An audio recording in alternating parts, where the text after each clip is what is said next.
Praise the Lord. அன்பான சகோதர சகோதரிகளே, உங்கள் யாவருக்கும் இயேசு கிறிஸ்துவின் ஈடு இணையற்ற நாமத்தில் வாழ்த்துக்கள். இந்த ஆலோசனை நேரத்தில் மற்றொரு ஆலோசனையின் மூலமாக உங்களை சந்திக்க தேவன் தந்த நல்ல வாய்ப்பிற்காக தேவாதி தேவனை துதிக்கிறேன். இந்த நாளின் ஆலோசனை பகுதியை பார்க்கலாம்.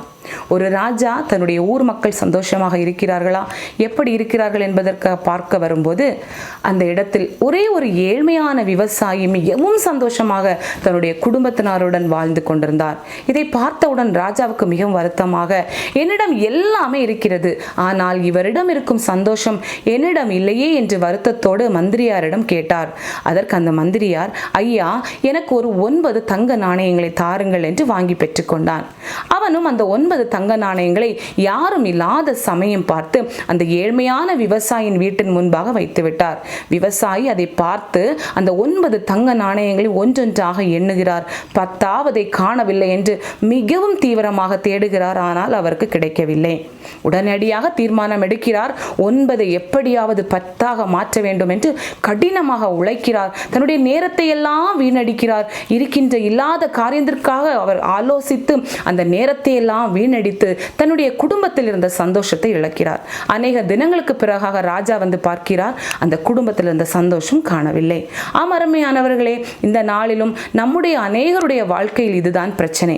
இருக்கின்ற 9ஐ நினைத்து நாம் சந்தோஷப்படாதபடி இல்லாத ஒன்றை தேடி பெற்றுக்கொள்வேன் என்ற ஒரு நிச்சயத்தில் மிகவும் சோர்வடைந்து கவலை கொண்டு நம்முடைய சந்தோஷங்களை இழக்கிறோம்.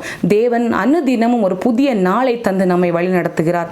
அதை நாம் மறந்து விடுகிறோம். வியாதியிலிருந்து நம்மை காப்பாற்றுகிறார். அதை மறந்து விடுகிறோம். கால சூழ்நிலைக்கு ஏற்றது போல தேவன் நம்மை நல்ல உணவுகள், உடைகள் எல்லாவற்றையும் தந்து நம்மை ஆசீர்வதிக்கிறார். அவையெல்லாம் மறந்து சந்தோஷத்தை இழந்து துக்கமாக வாழ்ந்து கொண்டிருக்கிறோம். நம்முடைய வேத புத்தகத்தில் 1 தெசலோனிக்கேயர் 5ஆம் அதிகாரம் 16, 17, 18ஆம் வசனத்தில், எப்போதும் சந்தோஷமாக இருங்கள், இடைவிடாமல் ஜெபம் பண்ணுங்கள், எல்லாவற்றிலேயும் ஸ்தோத்திரம் செய்யுங்கள், அப்படி செய்வதே கிறிஸ்து இயேசுவுக்குள் உங்களை குறித்த தேவனுடைய சித்தமாய் இருக்கிறது.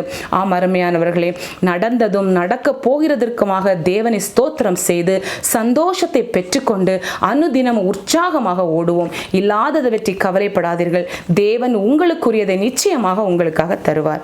மீண்டும் அடுத்த வாரம் வேறொரு ஆலோசனையோடு உங்களை நான் சந்திக்க இருக்கிறேன். தேவன் தாமே நாம் அனைவரையும் ஆசீர்வதித்து வழி நடத்துவாராக. ஆமேன்.